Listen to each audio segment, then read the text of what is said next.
దిల్సుఖ్ నగర్ పేలుళ్ల కేసులో తెలంగాణ హైకోర్టు సంచలన తీర్పు వెలువరించింది. 5 దోషులకు హైకోర్టు ఉరిశిక్ష ఖరారు చేసింది. దోషులు అఖ్తర్ జియా ఉర్ రెహమాన్, తహసీన్ అఖ్తర్, యాసిన్ భక్తల్, అజాజ్ షేక్ ఉరిశిక్ష విధించింది. ఎన్ఐఏ ప్రత్యేక కోర్టు తీర్పును హైకోర్టు సమర్థించింది. 2016 డిసెంబర్లో ఎన్ఐఏ కోర్టు దోషులకు ఉరిశిక్ష ఖరారు చేసింది. 5 దోషులు అప్పీల్ను తెలంగాణ హైకోర్టు తిరస్కరించింది.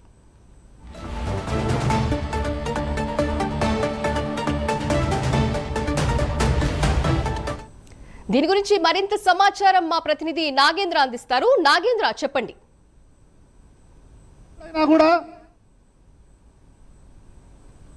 సంచలనం సృష్టించినటువంటి దిల్సుఖ్ నగర్ పేలుళ్లకు సంబంధించినటువంటి కేసు అంశంలో హైకోర్టు కీలకమైనటువంటి తీర్పును ప్రకటించినటువంటి నేపథ్యంలో ప్రస్తుతం దిల్సుఖ్ నగర్లో ఆనంద వ్యక్తం చేస్తున్నటువంటి పరిస్థితి. ప్రస్తుతం దిల్సుఖ్ నగర్లో 2013 ఫిబ్రవరి 21వ తేదీన బాంబు పేలుళ్లు జరిగినటువంటి ప్రాంతంలో మనం ప్రస్తుతం ఉన్నాం. ప్రస్తుతం ఎగ్జాక్ట్లీ ఆ రోజు బాంబు పేలుళ్లు జరిగినటువంటి సంఘటన మీకు చూపించేటటువంటి ప్రయత్నం చేస్తున్నా. ఆ రోజు ఇక్కడ సైకిల్ బాంబు మనం ప్రస్తుతం చూస్తున్నటువంటి ఈ ప్రాంతంలోనే సైకిల్ బాంబు ఏర్పాటు చేయడం జరిగింది. అప్పుడు ఆ బాంబు పేలుళ్ల సంఘటన జరిగినటువంటి ప్రాంతంలో ఉన్నటువంటి దృశ్యాలు అయితే ప్రజెంట్ ఉన్నటువంటి పరిస్థితి.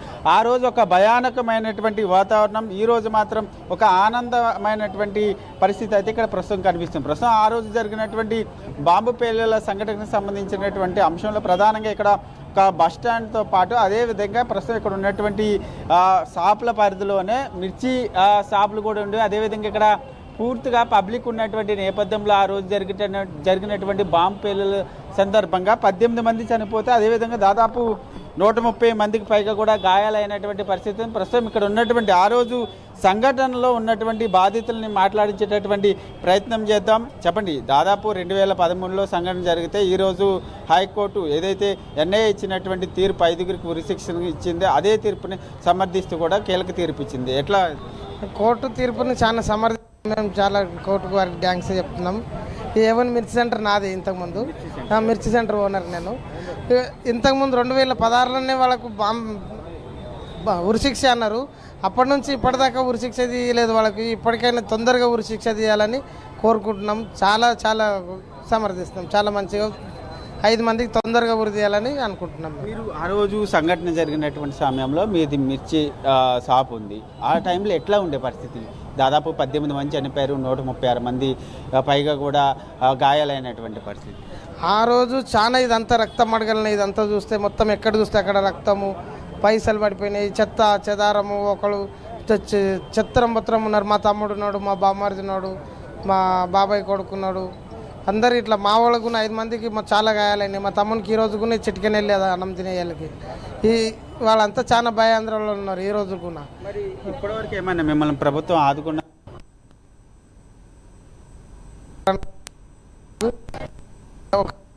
లాస్ అయింది. 2,20,000 ఐస్ క్రీమ్ మిషనే సిలిండర్లు, అవి పైసలు అన్ని మొత్తం 1 లక్షల దాకా లాస్ అయినా. 1 లక్ష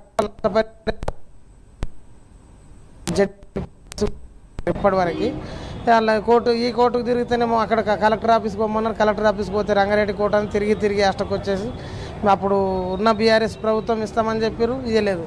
ఇప్పుడు ఉన్న ప్రభుత్వం అని ఇస్తుందని ఆశిస్తున్నాం. ముఖ్యంగా దాంట్లో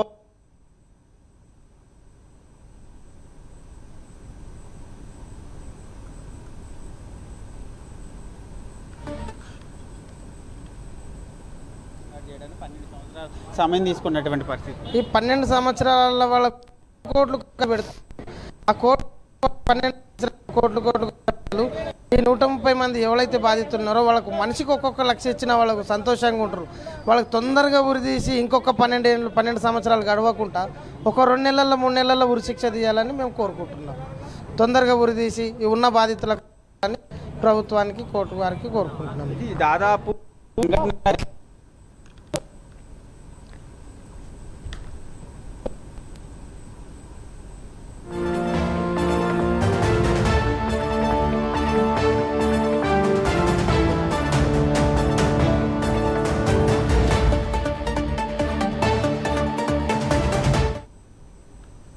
ప్రస్తుతం మాట్లాడి. సార్ చెప్పండి, దాదాపు 12 సంవత్సరాలు పట్టింది నిందితులకి ఉరిశిక్ష ఖరారు చేయడానికి. ఎన్ఐఏ కోర్టులో 2016లో చేస్తే ఇప్పుడేమో హైకోర్టు అదే తీర్పుని సమర్థిస్తూ మరోసారి మీరు ఎట్లా ఎప్పుడో ఇవ్వాలండి ఇది శిక్ష ఎప్పుడో ఇవ్వాలి వాళ్ళకు వాళ్ళకు కుదిరి తిని పెట్టింది వాళ్ళకి అవసరం అండి. పబ్లిక్ చచ్చిపోయి 18 మంది చచ్చిపోయింది స్పాట్లో. షాప్ డ్యామేజ్ అయిపోయింది, ఏం చేస్తాం? దాంట్లో మూల మా సంపద డ్యామేజ్ అయింది, దానికి 4 లక్షలు నష్టమైంది. వచ్చినా ఎవరు వేస్తుంది, బండి పోయింది, అని పోయిందండి, వేస్తుంది. మరి ప్రభుత్వం ఏం ఆదుకోలేదంటారు మేము? పైసలు ఆదుకోలేదు, మాయ ఖర్చు అయిన పైసలు రూపాయలు ఆదుకోలేదు. ఇక బండి పోయింది, మొత్తం షాప్ డ్యామేజ్, తుక్కుపోయిందంట, తుక్కుపోయిందంట, ఏమి ఇవ్వలేదు. ఒక డబ్బు ఒక పైసా మేము ఇవ్వలేదు. ఎమ్మెల్యే పోయినా కరెక్ట్ వాళ్ళు పోయినాము, వస్తే చెప్పి ఎమ్మెల్యే పోతున్నాము, అది వస్తే పోయే ఏమి ఇస్తే పో అన్నీ అవసరపోయారు, ఏం లాభం లేదు, వేస్తుంది. ప్రభుత్వాన్ని మీరు ఏం డిమాండ్ చేస్తారు? వాళ్ళకు ఉరిశిక్ష ఖరారు చేస్తూ కూడా హైకోర్టు తీర్పు ఇచ్చింది. శిక్ష ఎప్పుడో వాళ్ళే గవర్నమెంట్ తప్పు చాలా ఉంది. ఎందుకంటే ఇట్లా ఉంచొద్దండి, ఎమ్మెల్యే స్పాట్ కాలు పెట్టాలి. ఎందుకు? మీరు దాదాపు 4 లక్షల రూపాయల పైగా కూడా ఆస్తి నష్టం జరిగిందని చెప్తున్నారు. మరి ప్రభుత్వాన్ని ఏం చెప్తాం? ప్రభుత్వం ఆదుకోమని చెప్తాం కదా. ఏ ఆదుకుంది? ఇస్తాం అందరూ వచ్చి ఇస్తే పోయినాం, ఎవరు ఆదుకోలే అని మాట ఏంటండి ఇది మనం మొత్తాన్ని చూసుకుంటే ఆ రోజు బాంబు పేలుళ్ల సంఘటన సందర్భంగా ప్రస్తుతం ఈ బ్యాంగిల్ షాప్ మనం చూస్తున్నటువంటి బ్యాంగిల్ షాప్ అంతా కూడా పూర్తిగా ధ్వంసమైంది. దాదాపు 4 లక్షలకు పైగా కూడా ఆ రోజు నష్టపోయానంటూ కూడా చెప్పినటువంటి పరిస్థితి. ప్రస్తుతం మరొక బాధితుడు ఉన్నారు, మాట్లాడించేటటువంటి ప్రయత్నం చేద్దాం. గోకుల్ చాట్కి సంబంధించినటువంటి ఆ ఘటన బాధితుడు. చెప్పండి, ఈరోజు 5 నిందితులకు ఉరిశిక్ష అదే తీర్పు ఎన్ఐఏ ఇచ్చినటువంటి తీర్పునే ఖరారు చేసింది హైకోర్టు. మళ్ళీ వాళ్ళు సుప్రీంకోర్టు వెళ్తా అంటారు కదా. న్యాయస్థానం లేదనుకున్నా నేను, అయితే ఉంది, న్యాయస్థానం అయితే ఉంది. ఇక్కడ 18 మంది చనిపోయారు దిల్షుక్ నగర్లో, 160 మంది శతఘాతులు. నేను చెప్పదలుచుకున్నది ఒకటే, మేము మిఠాయిలు పంచుకున్నాం చక్కగా. నేను గోకుల్ చాట్ వికలాగుణ్ణి. గోకుల్ చాట్లో నా కన్ను పోయింది. 110 మందిని తిన్నరాళ్ళు. మొత్తం హైదరాబాద్లో 4 చోట్ల బాంబ్ బ్లాస్ట్ అయింది. మక్కా మస్జిద్, లుంబినీ పార్క్, గోకుల్ చాట్, దిల్షుక్ నగర్ 600 మంది క్షతగాత్రులు ఉన్నారు. 110 మందిని తిన్నారు. ముక్కలు అమాయకులు బలైపోయారు. అమాయకులు. ఈ కన్ను ప్రతి సంవత్సరం వేస్తుంటా 50,000 రూపాయలు ప్రతి సంవత్సరం. నాకు హెర్నియా, అల్సరు, బ్రెయిను, క్యాన్సరు మొత్తం 45 లక్షలైంది. నా దగ్గర హెల్త్ కార్డు లేదు, డబుల్ బెడ్రూమ్ లేదు, ఫైనాన్స్ సపోర్ట్ కావాలా, ప్రతి ఒక్కరికి కావాలా. నాకు సీఎం గారు అపాయింట్మెంట్ కావాలా. ముందు ఫస్ట్ 2 నిమిషాలు మా గోడు చెప్పుకుంటానికి. ఇక్కడ ఒక స్తూపం నిర్మించాలా వెంటనే సీఎం రేవంత్ రెడ్డి గారు. కోటిలో ఒక స్తూపం నిర్మించాలా రేవంత్ రెడ్డి గారు. మీరు పెట్టిన 6 పథకాలు చాలా సూపర్గా ఉన్నాయి, మంచిగా అమలు చేశారు. మిగతా కూడా చేస్తారు. నా భార్య నా పెద్ద కొడుకు అని మిమ్మల్ని ముద్దు పెట్టుకుంటుందండి.